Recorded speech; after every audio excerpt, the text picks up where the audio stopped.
Bon,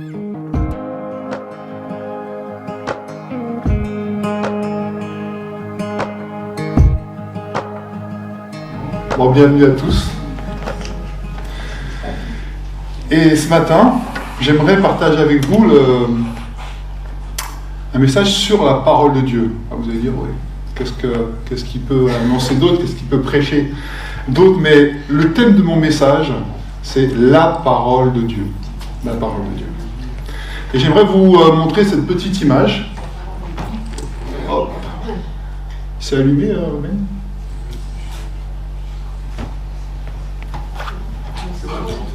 Voilà, c'est bon. C'est laquelle ? Hop, il y en a deux. C'est peut-être la première. Voilà. Donc je vous ai mis toutes ces images-là. C'est elle, la première ?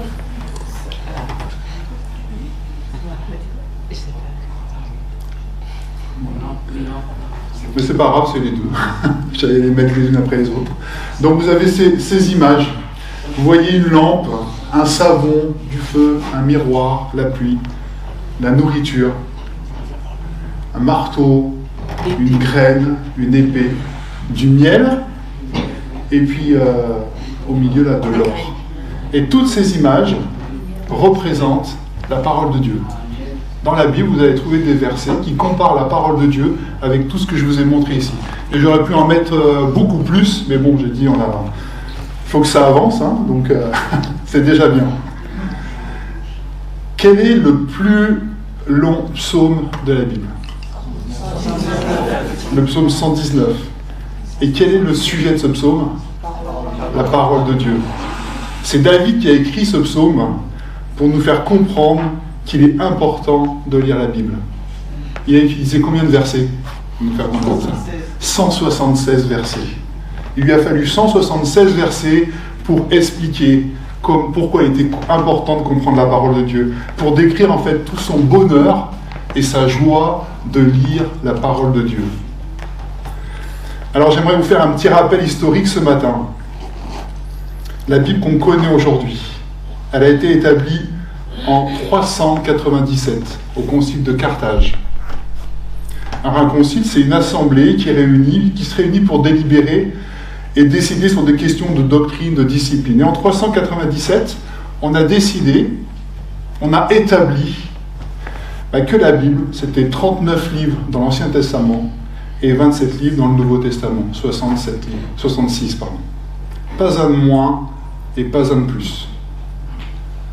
Et en 397, en fait, on a simplement confirmé tout ce que les églises avaient déjà entériné, tout ce que les églises avaient déjà accepté, tous les livres saints qui déjà étaient lus dans les églises, qui étaient étudiés dans les églises, toutes les écritures qui étaient prêchées dans les églises, en fait, existaient déjà depuis longtemps et tout était déjà dans l'église. Et on n'a pas rajouté quelque chose à ce moment-là, en 397, en disant « Ah ben, on peut rajouter ça et ça en plus ». Non.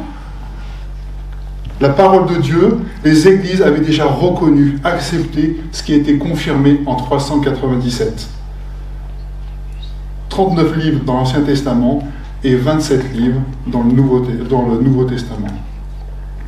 Alors un texte, pour être choisi, devait répondre à 4 critères. Il devait être christocentrique, c'est-à-dire centré sur Christ seul, comme moyen et comme fin du salut. Premièrement. La deuxième chose, il devait générer la foi, la confiance en Dieu. Ensuite, il devait transformer la vie là où il était annoncé. Si un texte est annoncé, il ne transforme pas la vie, il n'était pas reconnu. Et il devait être écrit par un apôtre ou un disciple direct, c'est-à-dire juste après l'apôtre, voilà, par exemple comme Luc ou Marc, voilà, qui ont écrit des évangiles. Mais c'est bizarre parce que dans certaines Bibles, on retrouve 46 livres. On a rajouté 7 livres. En 1546, il y a eu le concile de Trente. Voilà. C'était une assemblée de plusieurs évêques et docteurs de l'Église catholique romaine. Et ils ont décidé de rajouter 7 livres supplémentaires. Et les livres qu'on appelle apocryphes. Apocryphe, ça veut dire les livres, les protestants appellent ces livres-là apocryphes, ça veut dire suspects, les livres qui ne sont pas d'origine. Et pourquoi à ce moment-là on a introduit les livres apocryphes en 1546? Parce qu'on est en plein cœur de la Réforme. Depuis 1517, il y a un homme qui s'appelle Luther et puis qui a été placardé, donc 95 thèses sur le château de Westminster, voilà, sur la porte d'un château. Et puis il a dit, les protestants, donc ce mouvement-là dit, ce que vous enseignez là, c'est pas dans la Bible. Quand vous enseignez que le purgatoire, qu'il faut prier pour les morts, que vous parlez des indulgences, c'est pas écrit dans la parole de Dieu. Alors à ce moment-là, on réunit un concile et puis on rajoute des livres. On rajoute des livres pour justifier. On rajoute le livre de Tobie, de Judith, Sagesse 1 et 2, Maccabée, et on les déclare Écriture sainte. Parce qu'il fallait justifier en fait ce qu'on faisait.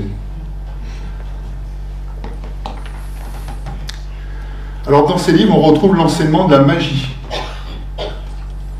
Dans Tobie 6, voilà, c'est un homme qui parle avec un ange, et l'ange lui dit, tout simplement, il est en train de manger du poisson, et il lui dit, tu fais griller le poisson, tu le manges, et puis avec le foie, et puis une autre partie du corps du poisson, tu verras, tous les démons seront chassés, tout ça. Et puis, à un moment, il dit un peu plus loin, si tu appliques quelque chose sur les yeux de quelqu'un, tous les gens qui sont aveugles seront guéris. Donc on a de la magie. On retrouve aussi le pardon par les œuvres. Là, je vous cite Tobie 4 qui dit « Car l'aumône délivre de la mort et empêche d'aller dans les ténèbres. » On cite aussi des offrandes aux morts. Voilà pourquoi il fit ce sacrifice d'expiation, afin que les morts soient délivrés de leurs péchés. Donc on a rajouté ces livres-là pour justifier en fait ce qui se faisait avant.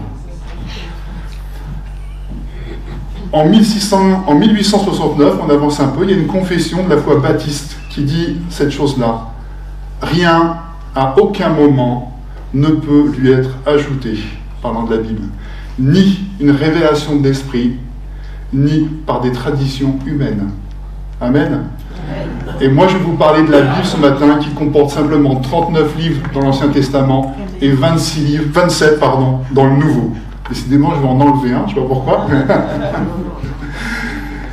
Il y a une enquête qui a été faite en 2022, c'est les Français la Bible, et qui rapporte les chiffres suivants. On a posé la question,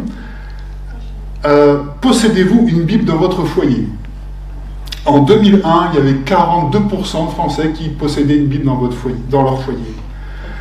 En 2010, 37%, et en 2022, 27%. La lecture de la Bible diminue également. Elle ne concerne aujourd'hui plus qu'un cinquième de la population, 19%. On a perdu 9 points depuis 2001. Les protestants sont 71% à lire la Bible. En France? En France, oui. Et les catholiques pratiquants, 70%. Donc logiquement, c'est parmi cette population-là qu'on trouve le plus de lecteurs. Mais on voit qu'il y a vraiment un mouvement d'éloignement progressif, de prise de distance par rapport à la Bible. Alors j'aimerais poser la question ce matin, pourquoi est-ce que c'est si dur de lire la Bible? Pourquoi est-ce qu'on est si peu motivé? Pourquoi cette lecture peut représenter un véritable défi quotidien, une montagne? Un truc à faire pour ne pas se sentir coupable? Un acte d'obéissance? Ou parce qu'on me le dit tous les dimanches? Le prédicateur vous dit, lisez votre Bible. Et j'aimerais voir avec vous ce matin pourquoi il faut prendre du temps pour lire la Bible. Pourquoi c'est essentiel. J'aimerais voir avec vous 3 raisons pour nous motiver ou nous remotiver. 3 raisons pour lesquelles nous devons méditer. Méditer, ça veut dire étudier et réfléchir, à plonger nos regards dans la parole de Dieu. Amen, vous êtes d'accord? Voilà, la parole de Dieu. J'aimerais qu'on lise, donc le texte va être très court. On est toujours dans la 2e lettre à Timothée, au chapitre 3, donc du verset 16 au chapitre 4, verset 5.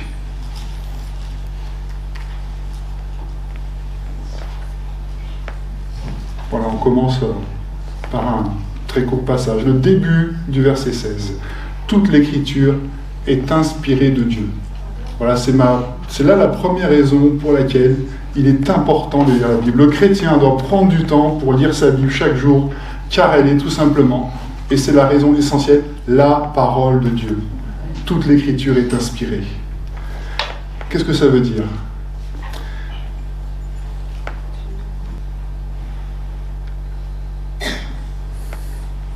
Littéralement, le mot inspiré ici veut dire soufflé par Dieu. C'est-à-dire que la parole, la Bible, elle sort directement de la bouche de Dieu. Alors j'aimerais faire une expérience avec vous, pour que vous le compreniez. Vous allez dire à votre voisin, sans respirer, pas le droit de faire rentrer ni sortir de l'air, vous allez dire à votre voisin, sans respirer, « Ah, je suis content de te voir ce matin. » Allez-y.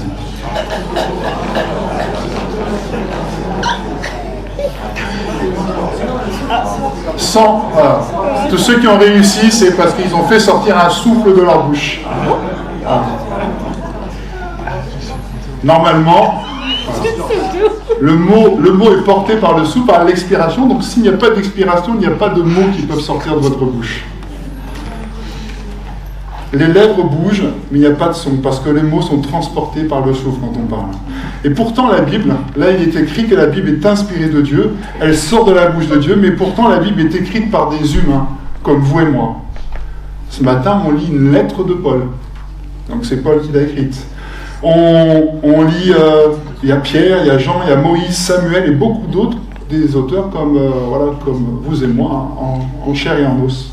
Et cependant, ces auteurs n'ont pas écrit de leur propre intention et de manière indépendante. Ce passage nous dit qu'ils étaient guidés par Dieu pour écrire ce que lui voulait dire. Pierre nous le dit.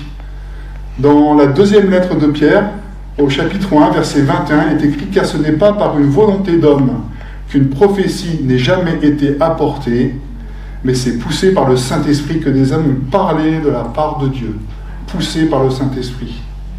Alors chacun avait son style, chacun avait sa différence. Les époques, l'écriture de la Bible s'étend sur 1500 ans.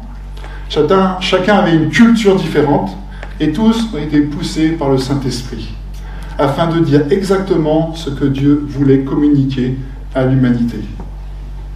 Une quarantaine d'auteurs, 1500 ans. Ésaïe était un prophète, Matthieu était un collecteur d'impôts, Jean, Pierre étaient des pêcheurs. Voilà. Lançaient leur filet. Paul était un fabricant de tentes, Moïse était un berger, Luc un médecin. Et bien qu'elle ait été écrite par différents auteurs sur plus de 15 siècles, la Bible ne se contredit pas et ne comporte aucune erreur. Le Saint-Esprit. Le Saint-Esprit, dans la Bible, c'est pneuma, le souffle. À veiller à ce que des êtres humains écrivent précisément ce que la parole de Dieu veut lui communiquer. Lorsque nous lisons la Bible, chaque mot, chaque expression, chaque chapitre proviennent directement du cœur de Dieu. Une quarantaine d'auteurs, mais derrière tout ça, l'auteur ultime, Dieu. Alors je vais vous donner une illustration et une preuve. Une des innombrables preuves qu'on pourrait donner. Une des preuves de son inspiration, c'est que Dieu, quand Dieu parle, quand Dieu annonce quelque chose, il le fait. Et dans la Bible, on peut voir des choses qui ont été annoncées des siècles et des siècles et des siècles avant qu'elles se réalisent, mais qui se sont réalisées. Aujourd'hui, on en est témoin, on peut le confirmer. Et le texte, un texte que je trouve fort, qui me parle beaucoup, et je me dis, mais quand on lit ce texte, c'est évident. Mais c'est Ésaïe 53. Je pense que vous connaissez, la plupart d'entre nous connaissent ce passage, versets 3 à 7. Quand Ésaïe décrit, en fait, 700 ans avant sa naissance, 700 ans avant son sacrifice sur la croix, ce qui va se passer, ce que Jésus va faire. Et j'aimerais qu'on le lise ensemble ce matin. Je vous le lis. Méprisé et délaissé par les hommes, homme de douleur, habitué à la souffrance, il était pareil à celui face auquel on détourne la tête. Nous l'avons méprisé, nous n'avons fait aucun cas de lui, et pourtant ce sont nos souffrances qu'il a portées. C'est de nos douleurs qu'il s'est chargé. Et nous l'avons considéré comme puni, frappé par Dieu et humilié. Mais lui, il était blessé à cause de nos transgressions, brisé à cause de nos fautes. La punition qui nous donne la paix est tombée sur lui. Et c'est par ses blessures que nous sommes guéris. Nous étions tous comme des brebis égarées. Chacun suivait sa propre voie. Et l'Éternel a fait retomber sur lui nos fautes à tous. Il a été maltraité, il s'est humilié et n'a pas ouvert la bouche. Pareil à un agneau qu'on mène à l'abattoir, à une brebis muette devant ceux qui l'attendent, il n'a pas ouvert la bouche. 700 ans avant le sacrifice de Jésus-Christ. La Bible est inspirée parce que le Seigneur parle, le Seigneur annonce, et ce qu'il a annoncé se réalise. Et c'est un exemple parmi tant d'autres. Comment une collection de livres rédigés sur une période aussi vaste, par des auteurs différents, dans des genres littéraires variés, on trouve du droit, de l'histoire, la description architecturale, la poésie, des prophéties, etc., peuvent-elles trouver son fondement et son accomplissement en un seul individu, Jésus-Christ? La réponse est la suivante. La réponse se trouve dans l'origine des Écritures. Toute l'Écriture est inspirée. La Bible est la parole de Dieu. Les auteurs proclament tous le seul vrai Dieu. Et depuis la Genèse jusqu'à l'Apocalypse, le seul chemin pour le salut, Jésus-Christ. Malgré les milliers d'années qui les séparaient, malgré les contextes qui étaient complètement différents, ils ne proclament tous qu'un seul message. L'Ancien et le Nouveau Testament forment un tout logique, connecté autour de la personne de Jésus. La Bible est christocentrique, centrée sur Christ. Et Christ, il a confirmé lui-même l'inspiration des Écritures. Dans Luc, au chapitre 24, verset 27, il est sur le chemin avec les 2 disciples là, qui sont en direction d'Emmaüs. Et il leur dit tout simplement, il leur expliquait les Écritures, et puis, en commençant par les écrits de Moïse, et en continuant par ceux de tous les prophètes, il leur expliqua dans toutes les Écritures ce qui le concernait, depuis l'Ancien Testament.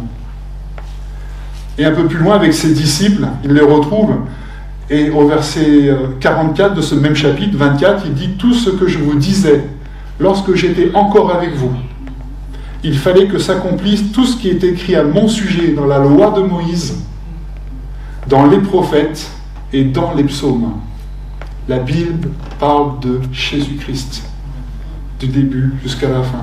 La Bible nous parle de Jésus, Fils unique de Dieu, Dieu lui-même, venu pour nous racheter et nous sauver. Et tout à l'heure, on disait, quand on était dans ce moment de prière là-haut, Christ est la parole faite chair. Alors je crois que la Bible est la parole de Dieu. Ok, d'accord. Qu'est-ce que je fais de cela? Qu'est-ce que ça change pour moi? J'aimerais relever 2 choses ce matin. La première chose, c'est vous parler de l'autorité de la Bible, du fait qu'elle vient de la parole de Dieu. Si c'était une parole humaine, elle pourrait être contestée. Mais c'est la parole de Dieu. Elle a donc autorité sur tous les sujets sur lesquels elle s'exprime. Et la seule attitude que nous puissions avoir par rapport à la parole de Dieu, c'est de nous y soumettre en toutes circonstances, dans tous les domaines de notre vie, et de le remercier aussi pour cette parole, pour cette révélation, parce qu'il se fait connaître à travers sa parole. Et la deuxième chose aussi, qui me paraît importante, c'est que Dieu ne peut pas mentir. Il dit toujours la vérité. Dieu connaît aussi toutes choses. Il ne peut pas se tromper. La Bible ne contient pas d'erreur, pas de contradiction. Et ça veut dire pour moi, pour toi, que tu peux faire confiance à la parole de Dieu. Tu peux lui faire confiance totalement pour tous les domaines de ta vie. Alors il y en a un qui n'est pas très content quand on lit la Bible. Il y en a un qui veut détruire notre confiance dans la parole de Dieu, dès le départ, dès la Genèse, dès le premier chapitre. Là. Il arrive dans le jardin d'Éden et Dieu a-t-il vraiment dit? Il essaye de saper notre confiance dans la parole de Dieu. Mais c'est un falsificateur, un menteur, qui cherche à saper notre confiance dans Dieu et en sa parole. Il s'assure que la parole de Dieu soit perçue comme un devoir ennuyeux et nous pousse à nous ressourcer ailleurs. Et je voudrais te dire ce matin que la parole de Dieu, elle est vivante. qu'elle est loin d'être dépassée. C'est un livre qui nous parle aujourd'hui. Et que la Bible n'a pas besoin d'être complétée, n'a pas besoin d'être améliorée, parce que la Bible, elle est parfaite. Amen. La Bible est la parole de Dieu. Quand tu lis la Bible, c'est comme si Dieu te parlait directement. Il y a un auteur qui disait, pour expliquer un écrivain chrétien qui disait, quand vous lisez mes livres, c'est comme si moi je vous parlais. Parce que c'est lui qui a écrit le livre. Et là, c'est Dieu qui nous parle directement. À chaque fois qu'on ouvre la parole de Dieu, ce n'est pas un livre comme les autres, banal. C'est Dieu qui vous parle directement, qui nous parle. J'aimerais voir avec vous maintenant la deuxième raison de prendre du temps pour lire la Bible chaque jour. Déjà, la première raison, elle est forte. On pourrait s'arrêter là. Bah oui, c'est la parole de Dieu. Quoi de plus, mais le Seigneur, l'apôtre Paul nous dit encore quelque chose. On continue. On avance un tout petit peu. On est toujours dans le verset 16 et 17. La Bible est utile pour enseigner, pour convaincre, pour corriger, pour instruire dans la justice, afin que l'homme de Dieu soit formé et équipé pour toute bonne œuvre. Donc c'était la suite du verset 16 et donc au verset 17. C'est le passage qui décrit le mieux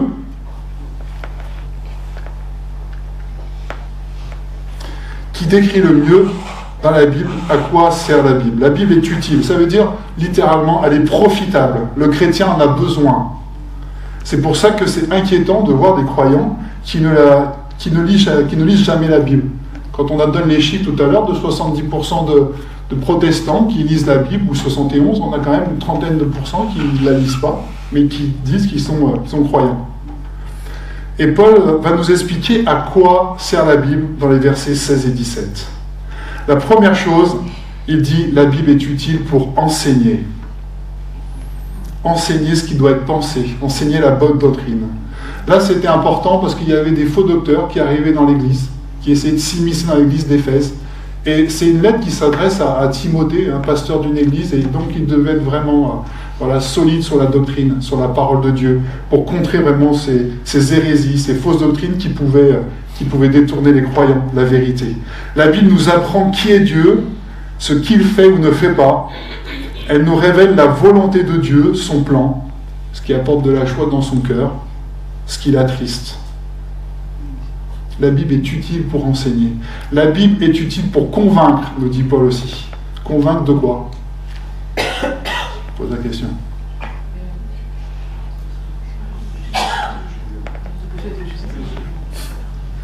Convaincre de quoi ? De péché. Elle apporte, ça veut dire littéralement, elle apporte les preuves. Elle nous amène à une véritable reconnaissance de nos péchés, à reconnaître que les accusations sont vraies et que j'ai absolument besoin d'un sauveur. Tout à l'heure, je vous ai donné l'image de la semence, mais aussi l'image qui est utilisée, l'image du miroir. Quand on lit la Bible, on peut se voir en fait. Il y a Hébreux 4, chapitre 4, verset 12, qui nous dit « En effet, je suis sûr que vous connaissez ce passage, la parole de Dieu est vivante et efficace, plus tranchante que toute épée à deux tranchants, elle pénétrante jusqu'à séparer l'âme et l'esprit, jointure et moelle. Elle juge les sentiments et les pensées du cœur. » Et quand je lis ce verset, je me pose la question, quand je lis la Bible, est-ce que c'est moi qui lis la Bible ou est-ce que c'est la Bible qui me lit ? Est-ce que c'est la parole de Dieu qui va lire au fond de mon cœur ? Est-ce que c'est la parole de Dieu qui va projeter, mettre la lumière sur des parties de mon cœur et qui va me lire, qui va m'interpeller ? La Bible est utile pour convaincre. Elle est utile aussi pour corriger. La parole corrige. Alors sur le moment, la correction, elle ne fait pas plaisir. Parce que la vérité peut faire mal. Et il est difficile de s'entendre dire qu'on doit changer. Et face à la correction, on peut avoir trois manières de réagir. On peut se rebeller. Non, je ne vais pas entendre ça, c'est bon. La deuxième chose qui est pour moi un peu pareille, mais qui s'exprime différemment, se justifier. Et puis la troisième manière de répondre à la correction de la parole de Dieu, c'est d'accepter et de se mettre en chemin, de se remettre en chemin. La correction n'est pas un désaveu de la personne, Parce que Dieu nous aime sans condition, on l'a vu tout à l'heure, mais mon comportement, quand la Bible me reprend et qu'elle me demande de changer, eh ben, je dois ouvrir mon cœur à l'accepter. Littéralement, corriger, ça veut dire restaurer à un état juste et droit, redresser. La Bible transforme comme aucun autre livre n'a la puissance de changer le cœur de l'homme. Elle ne change pas simplement à l'extérieur. Paul avertissait Timothée qu'il y avait des gens dans l'Église qui avaient l'apparence de la piété. Tout ce qui était à l'extérieur était bon, allait, voilà, ce qu'on pouvait voir, mais leur cœur n'était pas transformé. Et quand la Bible agit, elle change l'intérieur du cœur. Elle change les désirs du cœur depuis l'intérieur. Elle nous transforme en nous ramenant toujours à la bonne voie. Et le but de la Bible, c'est de nous conduire à Jésus et à orienter notre vie et notre foi vers lui uniquement. Un jour, il y a un homme qui faisait du tourisme et qui part dans un pays, je crois en Papouasie, Nouvelle-Guinée, là-bas. Et puis, cet homme ne croyait pas en Dieu. Et puis là, il voit un homme qui était assis là, avec une Bible dans la main. Et il commence à lui dire, tiens, ça y est, les missionnaires, ils sont passés par là. Ils sont venus prêcher l'évangile. Puis il parle à cet homme, pourquoi tu lis ce livre ?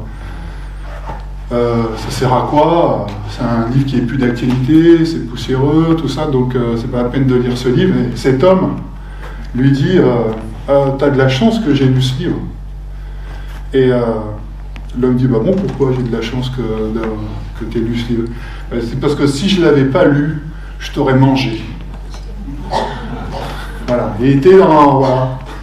Il se promenait, voilà, dans une ancienne tribu cannibale. Heureusement pour lui, la parole de Dieu était arrivée avant. Et donc il n'avait pas servi de petit déjeuner. Voilà, parce que la Bible allait transformer le cœur de cet homme. Elle est aussi utile pour instruire dans la justice.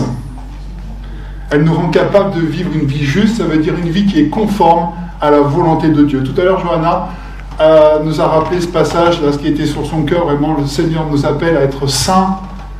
Eh bien, pour avoir cette vie sainte, on a besoin de la parole de Dieu. Et dans quel but ? Afin que l'homme de Dieu soit formé, équipé pour toute bonne chose. Enseigner, convaincre, corriger, instruire, afin d'équiper le chrétien pour faire ce qui est bien et ce qui plaît à Dieu. Alors ça serait une erreur de penser de croire que la lecture de la Bible n'est pas une priorité, avec tout ce que je viens de dire. Que c'est pas bien grave, qu'on n'a pas besoin si fréquemment, que nos vies sont trop surchargées, nos emplois du temps trop remplis, nos cerveaux envahis d'informations. Comme je vous disais tout à l'heure, une bonne dose, une grosse ration de la parole de Dieu le dimanche matin est suffisante pour la semaine. Heureusement qu'on ne mange pas comme ça, hein, parce que si vous mangez que le dimanche matin, il n'y aurait personne, hein, on serait tous à l'hôpital. Hein, donc, voilà, avec la parole de Dieu, c'est la même chose. Le prédicateur sait plus de choses que moi, alors ça ne sert à rien de la lire tout seul. Il vaut mieux attendre le dimanche parce qu'il va bien m'expliquer. À quoi ça sert ? Parce que je suis si fatigué. Je ne vais rien comprendre. Combien de fois on l'a pensé et puis on a quand même ouvert la parole de Dieu et on est venu à une réunion où il y avait de l'enseignement et puis hop, on s'est aperçu que ça nous avait fait du bien, qu'on avait bien fait de venir et que vraiment la parole de Dieu nous avait parlé à ce moment-là. La Bible est utile pour le chrétien, pour approfondir sa connaissance de Dieu, pour affermir sa foi, pour rectifier sa trajectoire de vie, pour le faire grandir spirituellement et l'équiper pour le bien. L'œuvre de Dieu, elle n'est pas terminée en nous. On n'est pas sauvé, hein, et après c'est terminé. Hop. Le Seigneur, le Saint-Esprit, il nous enseigne. Il veut nous convaincre, il veut nous corriger tous les jours, parce qu'il a du travail avec nous. Pas seulement le dimanche. Et souvent on se demande comment être prêt et équipé pour affronter ce monde dans lequel on vit. Comment faire pour réagir face à ceux qui nous blessent, soutenir quelqu'un dans la souffrance, s'encourager les uns les autres, comment témoigner aux autres. Et bien Paul nous donne la réponse au versets 16 et 17. Toute l'écriture est utile pour enseigner, pour convaincre, pour corriger, pour instruire. Toute l'écriture. Toute l'écriture, ça veut dire quoi? Ça veut dire pas seulement mes versets préférés. Hein. Souvent on a nos versets préférés, mais c'est toute l'écriture, toute la Bible. Toute l'écriture est utile pour former et équiper les disciples. C'est la meilleure façon de servir, de faire ce qui est bien et de lire et d'obéir à ce que dit la parole de Dieu. Tout à l'heure, je le disais, il est essentiel de laisser la Bible projeter sa lumière sur notre cœur. C'est la Bible qui nous lie. Et dans un psaume, le psaume 139, verset 23, David disait « Sonde-moi et connais mon cœur ». Sonder, ça veut dire examiner. Ça veut dire pénétrer jusqu'au fond de mon cœur. Ça veut dire, dans d'autres mots, sache tout de moi. On ne veut rien cacher à Dieu. Il y a 2 auteurs qui ont écrit un livre sur comment étudier la Bible, creuser l'écriture, Nigel Bimon et Andrew Sachs. Voilà. Pardon s'ils me regardent et que j'ai mal prononcé leur nom de famille. Et qui disent ceci: ce n'est pas parce que nous n'aimons pas ce que nous lisons que nous l'avons mal compris. En fait, cela peut vouloir dire que nous l'avons bien compris. Hein, toute l'écriture est utile, et pas seulement nos passages préférés. Quand la Bible nous parle, quand la Bible nous reprend, quand la Bible nous corrige, quand la Bible nous convainc de péché, ben c'est important de dire oui Seigneur, c'est ta parole, et je veux me conformer à ta parole, je vais obéir à ta parole. J'ai une remarque importante à faire. La Bible est soufflée. Le Saint-Esprit, c'est le Saint-Esprit qui l'a inspiré. Quand on lit la Bible, on a besoin du Saint-Esprit. Il ne faut pas l'oublier. Toute l'écriture est soufflée. On a besoin du Saint-Esprit pour saisir le message. Et la bonne nouvelle, c'est qu'en tant qu'enfant de Dieu, on a le Saint-Esprit en nous. Ça veut dire que nous avons tous accès aux vérités, la parole de Dieu. Ce n'est pas la peine d'attendre dimanche prochain pour avoir de nouvelles vérités de la parole de Dieu, mais tu rentres chez toi, tu ouvres ta Bible, tu pries le Seigneur qui a inspiré sa parole. Tu demandes au Saint-Esprit de t'aider et il le fera. Parce que le Saint-Esprit nous éclaire. Alors, je voudrais faire cette deuxième remarque. J'ai une Bible, je vais la lire. La Bible est suffisante. Est-ce que je vais jeter tous mes livres de théologie? Est-ce que je ne peux pas aller sur un blog? Est-ce que je ne peux pas avoir un autre livre aussi qui parle de la parole de Dieu? Ou est-ce que c'est uniquement la Bible et je ne lis plus rien d'autre? Eh bien non, parce que le Seigneur, il a donné des enseignants, des docteurs, c'est des dons pour l'Église. Et quand ces hommes, ces femmes qui ont écrit sur la parole de Dieu, s'appuient, se basent sur la parole de Dieu, c'est des livres aussi qui sont importants, qui sont bénéfiques aussi pour notre enseignement, notre croissance, mais ils ne peuvent pas remplacer la Bible. Ils sont là en complément. Cela ne doit pas remplacer la lecture de la parole de Dieu tous les jours. J'aimerais te dire que si tu es sur une île déserte et que tu as simplement ta Bible, tu as toute la révélation de Dieu avec toi. La Bible est suffisante. La Bible contient tout ce dont nous avons besoin pour connaître Dieu et lui plaire. C'est dans la Bible que Timothée trouvera tout ce dont il a besoin pour accomplir son ministère. Et je crois que c'est la même vérité qui s'applique à chacun de nous aujourd'hui. Notre Dieu n'a pas caché ce qu'il attend de nous. Il nous le révèle dans sa parole. Pas besoin d'attendre une nouvelle révélation de la part de Dieu pour compléter ce qui manque. Il nous a fait connaître tout ce dont nous avons besoin. Voilà. Dieu a donné tout ce qu'il faut dans sa parole. Il a fait connaître tout ce dont nous avons besoin. Amen. Voilà. Et on continue. Hop. On passe donc au chapitre 4, des 5 premiers versets. C'est pourquoi je t'en supplie devant Dieu et devant le Seigneur Jésus-Christ, qui doit juger les vivants et les morts au moment de sa venue et de son règne. Prêche la parole, insiste en toute occasion, qu'elle soit favorable ou non, réfute, reprend et encourage. Fais tout cela avec une pleine patience et un entier souci d'instruire. En effet, un temps viendra où les hommes ne supporteront plus la saine doctrine. Au contraire, ayant la démangeaison d'entendre des choses agréables, ils se donneront une foule d'enseignants conformes à leurs propres désirs. Ils détourneront l'oreille de la vérité et se tourneront vers les fables. Mais toi, sois sobre en tout, supporte les souffrances, accomplis la tâche d'un évangéliste, remplis bien ton ministère. Amen. C'est pourquoi je t'en supplie. Là, Paul, il va supplier Timothée. C'est important pour lui. Je vous rappelle que Paul, il est dans l'antichambre de la mort. Il est en prison à Rome. Il sait qu'il va être exécuté. C'est sa dernière lettre, ses dernières paroles. Il va donner à Timothée ce qui est essentiel, ce qui est important pour la poursuite de son ministère. Il dit, je t'en supplie. Je t'en supplie devant Dieu et devant le Seigneur Jésus-Christ, qui montre vraiment l'importance de ce que vient de dire Paul et de ce qui suit. Paul prend à témoin Dieu, prend à témoin Jésus. Parce que la parole, pourquoi ? Parce que la parole va être de plus en plus difficile à annoncer. Il le dit au début du chapitre 3, il va y avoir des temps difficiles. Des temps difficiles, mais les hommes vont se détourner de la parole. Je t'en supplie, parce qu'il faut affermir les chrétiens. Il faut affermir l'Église. Il faut protéger les chrétiens des fausses doctrines. Je t'en supplie, c'est important. Il y aura des temps difficiles. Réfute les erreurs, c'est-à-dire prouve leur fausseté.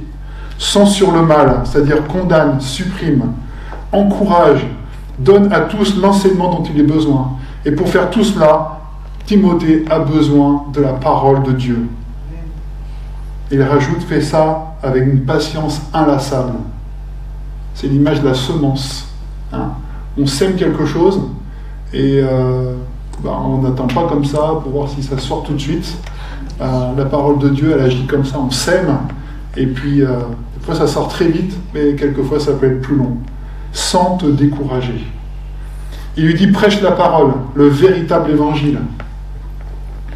En dehors de la parole, personne ne se convertira, personne ne grandira. Expliquons le message de l'Évangile. Ne modifions pas le message de l'Évangile pour le rendre plus acceptable, plus présentable. Nous devons présenter l'Évangile biblique, authentique.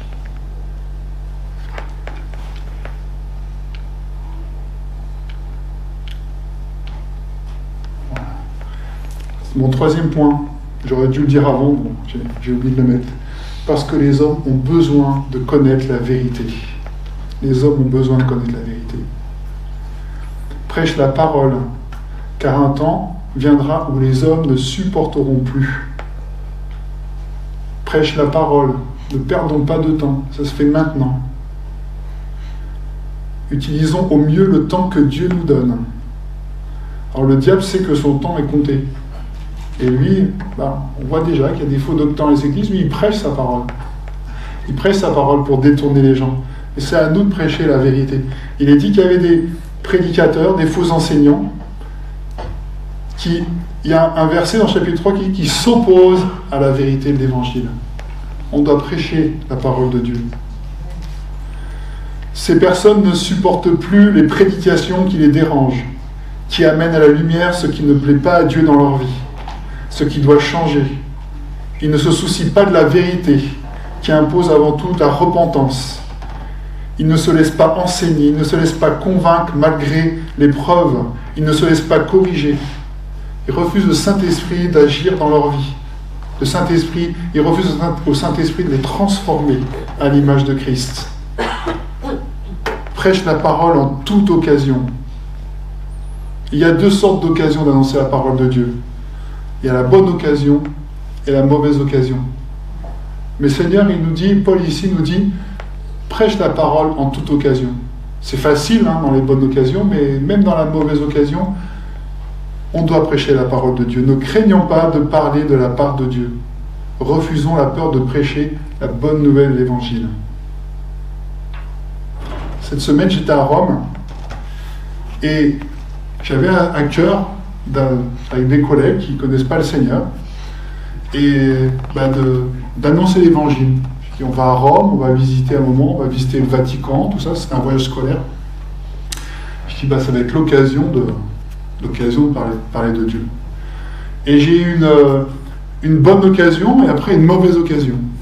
Donc voilà, je vous raconte un peu ma semaine. La bonne occasion, c'était, on était deux par chambre, un autre collègue, prof de mathématiques, qui s'appelle Eric comme moi.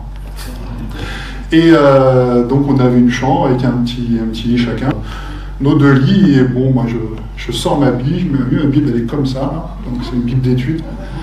Vous ne pouvez pas la louper, elle était presque plus grosse que le chevet. Et puis il me dit, toi tu lis la Bible? Je dis, bah oui. Pourquoi? T'es chrétien? Oui. T'es chrétien quoi? Donc, ouais, je suis chrétien, je crois que Jésus est mon sauveur, mon Seigneur, voilà, puis on commence à échanger, mais il a un arrière-plan catholique, et bon, lui, il est chrétien non pratiquant, il va de temps en temps, mais sa fille, elle me dit, sa fille est à fond dans le caté, et c'est elle qui apparemment évangélise la maison, donc bah, j'ai dit, très bien, écoute ta fille, mais bon, ça s'est bien passé, puis on a échangé, puis il m'a posé plusieurs questions, si pendant les visites, il revenait, alors... Qu'est-ce que tu penses de ça et ça et ça? Donc voilà. Et il aurait pu être là ce matin, mais on est rentré hier après 22 heures de quart. Il m'a dit, je suis trop fatigué, j'ai rien contre toi, mais je veux dormir. Donc ça, c'était la bonne occasion. Et la deuxième occasion, qui était moins bonne, et pour vous dire que c'est pas facile.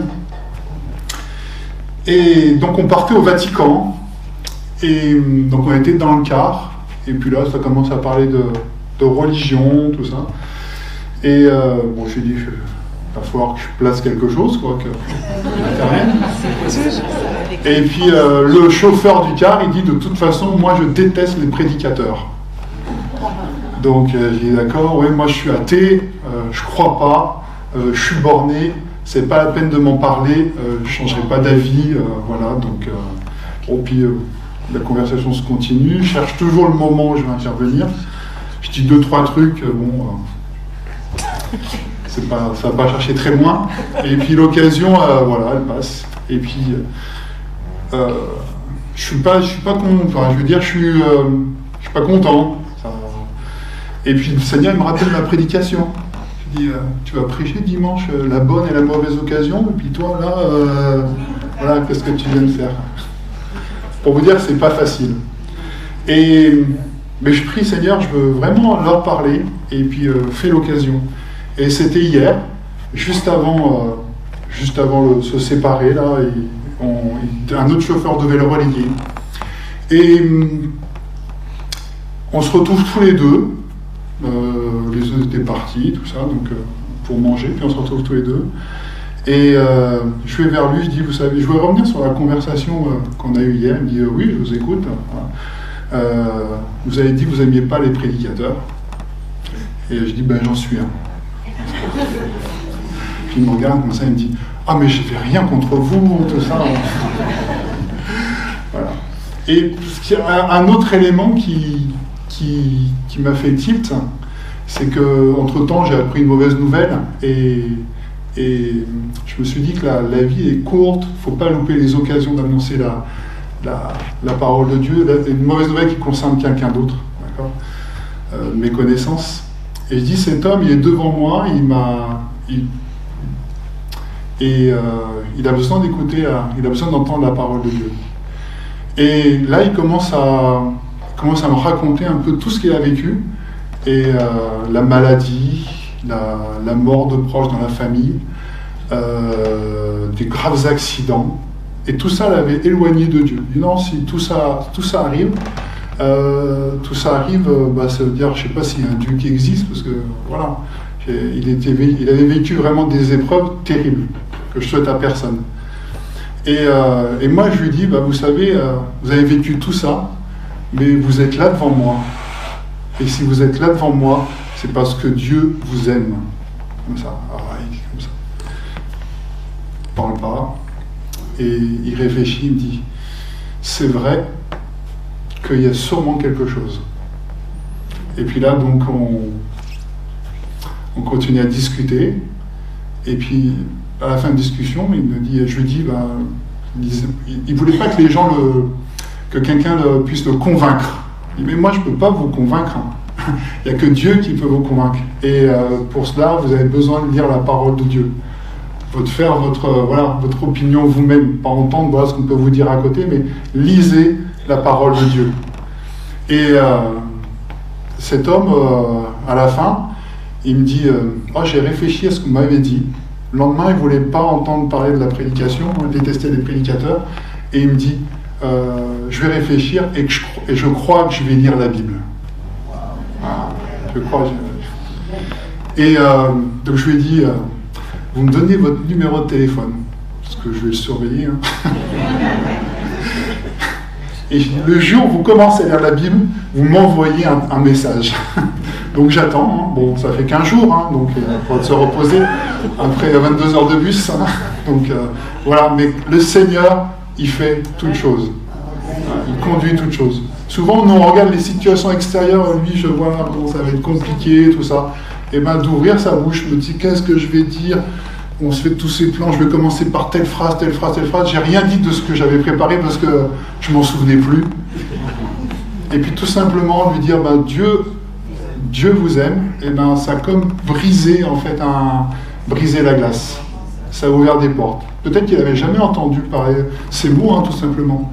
Moi, je voulais lui annoncer tout l'évangile, de A à Z, de la Genèse à l'Apocalypse, en 5 minutes. Dieu vous aime. Et si vous êtes là aujourd'hui, c'est une preuve que Dieu vous aime. Et ça, il l'a réalisé. À la fin, notre anecdote, on est parti manger, puis il s'est installé avant moi. Moi, je cherchais ma place pour manger, puis il m'a appelé pour manger en face de lui. Et puis il dit comme ça, c'est pas tous les jours où je mange en face d'un prêcheur.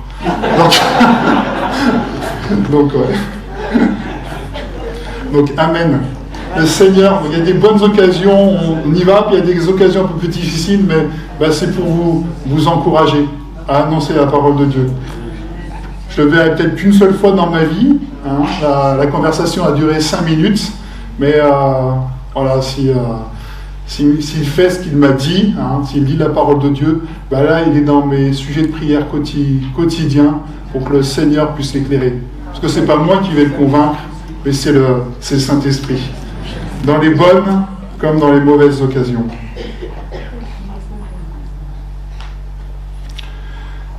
Ce verset, quand le Seigneur m'a repris, il me disait, allez, vas-y. Et si on est là ce matin, c'est parce qu'il y a des personnes qui ont été fidèles, qui ont prêché la parole, qui n'ont pas eu peur de témoigner la parole de Dieu. Depuis Paul jusqu'à ensuite Timothée, puis tous ceux qui derrière ont annoncé l'évangile. Si on est là ce matin, c'est aussi pour ça. Voilà. Moi, c'est 2 hommes qui faisaient du porte-à-porte et puis qui sont venus un jour chez moi pour annoncer la parole de Dieu. En Auvergne, alors c'est très, très fermé, l'Auvergne, c'est compliqué. Le Seigneur les a envoyés pour annoncer la parole de Dieu et c'est comme ça qu'elle est arrivée jusqu'à moi. Si le groupe de l'ange peut revenir. Pour conclure, j'aimerais vous dire, il est important de discerner les temps dans lesquels nous vivons. Dans les périodes d'ébranlement, dans les moments difficiles où on sera attaqué, où on entendra des choses qui pourront nous troubler, nous serons soutenus par 2 choses. La première chose, j'en ai pas parlé ce matin, mais bon, il faudrait en parler, c'est une centaine de prédications, voire plus, c'est le caractère de Dieu. Et puis la deuxième chose, c'est la parole de Dieu. C'est ce qui nous soutiendra. Sachant que Timothée ferait face à l'opposition, les 2 personnes qui ont été désignées aussi pour la Sainte Seine, si elles peuvent se préparer. À la persécution, il a voulu l'équiper efficacement. Il savait que Timothée trouverait la force et la sagesse dans la parole de Dieu, en prenant du temps pour la méditer, pour réfléchir aux vérités de la parole de Dieu. Paul encourage son fils Timothée à avoir confiance dans la parole de Dieu, à être fier de la parole de Dieu, à prêcher la parole de Dieu en toute occasion, à être un évangéliste, à annoncer la bonne nouvelle de l'évangile. C'est nous qui devons annoncer la bonne nouvelle de l'évangile. C'est pas simplement le prédicateur qui est sur l'estrade ou un responsable d'église, c'est le rôle de chaque chrétien. Pas besoin de compléter, pas besoin d'améliorer. La parole de Dieu est parfaite. On n'a pas besoin d'aller chercher ailleurs pour connaître la volonté de Dieu. La parole de Dieu est utile. Elle nous équipe pour toute bonne œuvre. Elle nous permet toujours d'agir de la bonne manière, je ne sais pas quoi faire, je me mets devant le Seigneur dans la prière, je cherche dans sa parole et je suis patient pour attendre vraiment la direction du Seigneur. La parole de Dieu, elle s'adresse individuellement. Peut-être tu t'es dit ce matin, ça serait bien pour telle ou telle personne, c'est exactement la parole pour mon voisin, ma voisine, pour telle personne dans l'église que je connais, mais quand Dieu parle, il parle individuellement. La parole de Dieu, elle est pour moi ce matin. La parole de Dieu, elle est pour chacun de nous. Et quelle doit être notre attitude alors, après tout ça, face à la parole de Dieu? Aimons la parole. Il ne faut pas la considérer tout simplement comme un mode d'emploi pour régler certains problèmes, mais plutôt comme une lettre d'amour que Dieu nous adresse.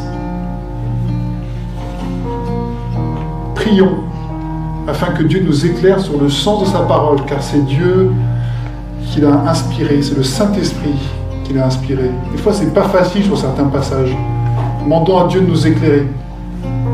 Ou alors, on laisse un peu de côté, et puis quand on lit un autre passage dans la parole de Dieu, à un autre endroit, on est éclairé sur le passage qu'on a lu et qui nous paraissait difficile. Travaillons dur, fournissons des efforts. On a besoin de passer du temps dans la parole de Dieu, de s'appliquer, de se concentrer. On a besoin de retrousser nos manches. Appliquons la parole dans notre vie quotidienne. Qu'est-ce que je dois mettre en place pour faire ce que Dieu dit? J'ai lu quelque chose aujourd'hui. Qu'est-ce que je vais mettre en place? Qu'est-ce que je vais faire? Qu'est-ce que je vais changer? Ou qu'est-ce que je ne vais pas faire? Plus faire. Parce que je sais, Seigneur, que ça te déplaît.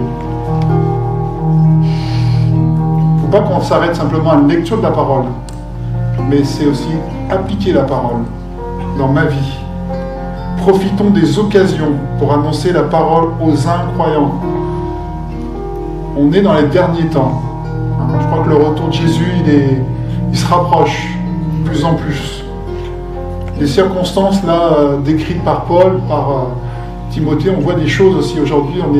La parole de Dieu est de plus en plus difficile à annoncer, où les hommes préfèrent des fables, préfèrent entendre des choses qui leur plaisent, qui vont dans leur sens, mais quand on prêche la repentance, quand on prêche la vérité de la parole de Dieu, là c'est plus difficile. Là les oreilles se ferment et tout, c'est compliqué. Mais profitons des occasions. Et c'est pas grave, voilà, si on se moque de nous. C'est pas grave, si on nous parle mal. Le Seigneur ne nous a pas demandé des résultats. Il nous a demandé d'être fidèles, d'annoncer la parole de Dieu. La puissance de la parole de Dieu, elle n'est pas en nous, elle n'est pas dans celui qui sème, mais c'est dans la parole de Dieu, c'est dans la semence. Nous, on fait que mettre la parole de Dieu, et puis après, ça peut germer tout de suite, ou ça peut prendre plusieurs années. Ça, c'est une parole d'encouragement aussi pour peut-être que vous témoignez à quelqu'un, peut-être que vous parlez à quelqu'un du Seigneur, puis vous ne voyez pas les fruits.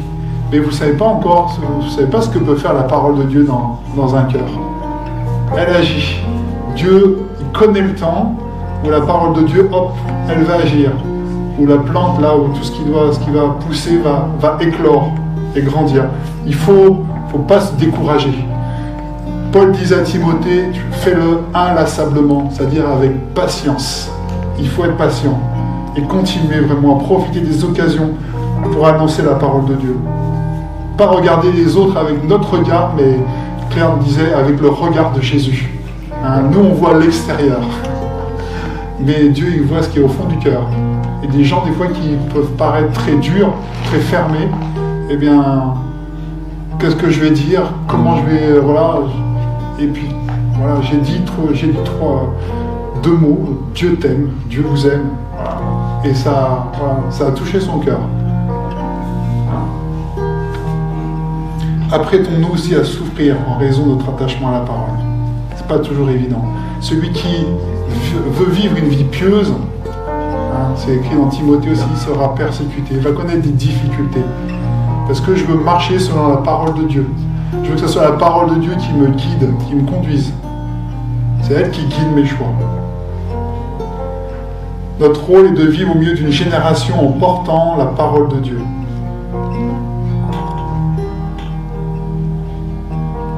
vivons vraiment la parole de Dieu chaque jour. Pas simplement la croire, lire, mais vivons-la, appliquons-la. Plus nous lirons la Bible, plus nous l'enseignerons mieux, plus souvent et en toutes circonstances. Plus notre assurance sera renforcée, plus notre témoignage sera efficace, plus notre amour pour Dieu et pour les autres grandira. Alors il faut prendre vraiment cette bonne habitude, cette discipline, de lire la Bible chaque jour, ce face à face avec Dieu. C'est important, c'est une priorité, c'est vital, c'est essentiel. J'ai besoin de la parole de Dieu. Nous avons tous besoin de la parole de Dieu chaque jour. Amen.